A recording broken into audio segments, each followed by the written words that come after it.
In the heart of the glittering ocean, far below the sunlit waves, lay the majestic underwater kingdom of Atlantica, a place of coral castles, singing dolphins, and currents that shimmered like moonlight. It was ruled by Queen Ariel, the red-haired mermaid who had once walked on land but now ruled the seas with grace and wonder. Among the many merfolk of Atlantica, there were two sisters unlike any others. Princess Elsa and Princess Anna were daughters of the northern currents, gifted to the seas by the Arctic lights. They lived in a beautiful reef palace sculpted from frozen sea crystals and sea glass spires, known as Glacera. Elsa, the elder, possessed magical powers to control ice even beneath the sea. Her tail shimmered like a glacier, and her presence brought a gentle chill to the water. Anna, ever warm-hearted and lively, had a vibrant coral pink tail and a laugh that echoed like the call of dolphins. The sisters had grown up with Queen Ariel's children and learned the ways of the ocean. Elsa often trained with the sea mages, learning to control her icy gifts without disturbing the delicate ocean balance, while Anna spent her days exploring sunken ships, playing with sea otters, or attending sea dances with their friends. But not all was peaceful in Atlantica.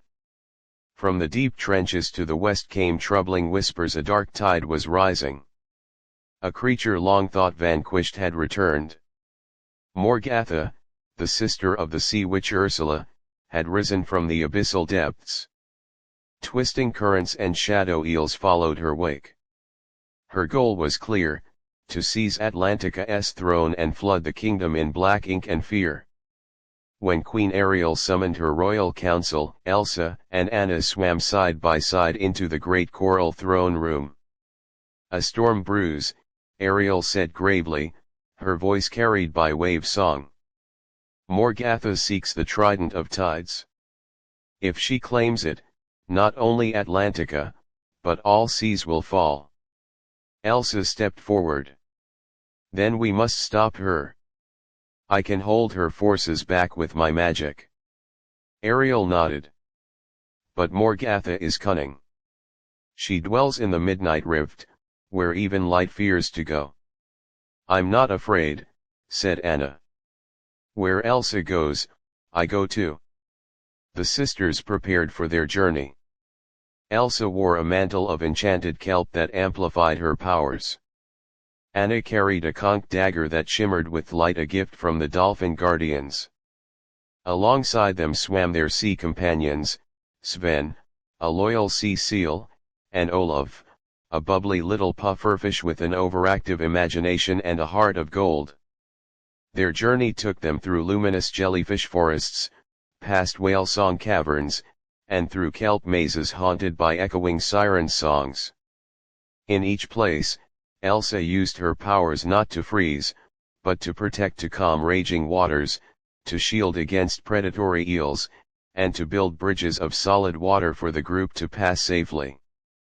At last, they reached the midnight rift, a yawning trench lined with obsidian coral. There, Morgatha waited, her tail black as squid ink, her eyes glowing like bioluminescent lanterns.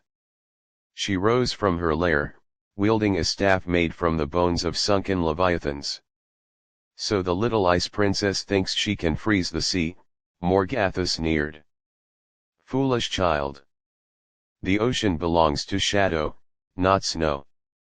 Elsa answered not with words, but with action. She swept her hand, and a spiral of frost spiraled through the water, forming a wall of frozen brine to protect Anna. Morgatha snarled and launched a torrent of dark water and biting eels.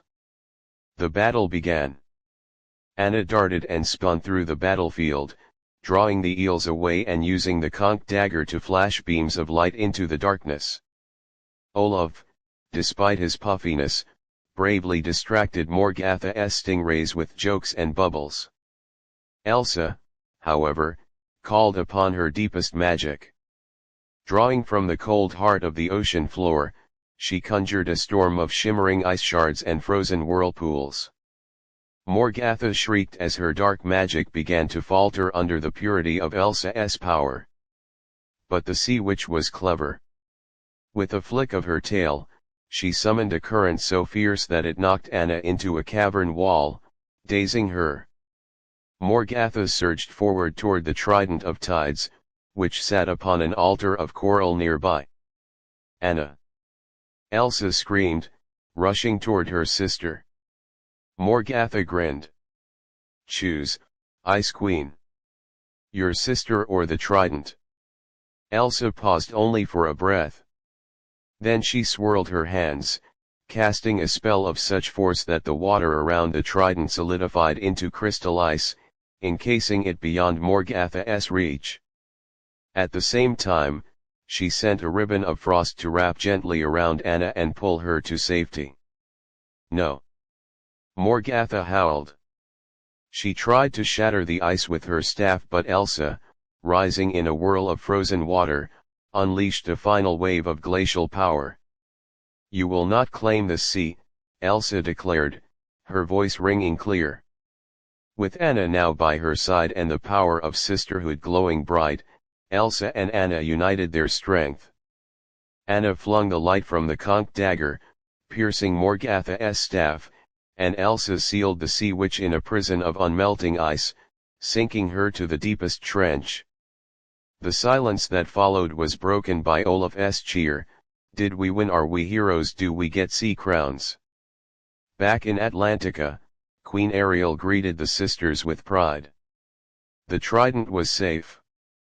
Morgatha was defeated. Peace had returned to the ocean. Elsa and Anna floated beneath the glowing kelp lanterns of Glycera, their tails touching gently. You always dive into danger, Elsa said with a smile. And you always freeze it, Anna replied. Sisters. Mermaids. Heroes. And in the heart of the magical sea, the tale of the frozen tides was sung by dolphins, danced by fish, and remembered in the coral forever.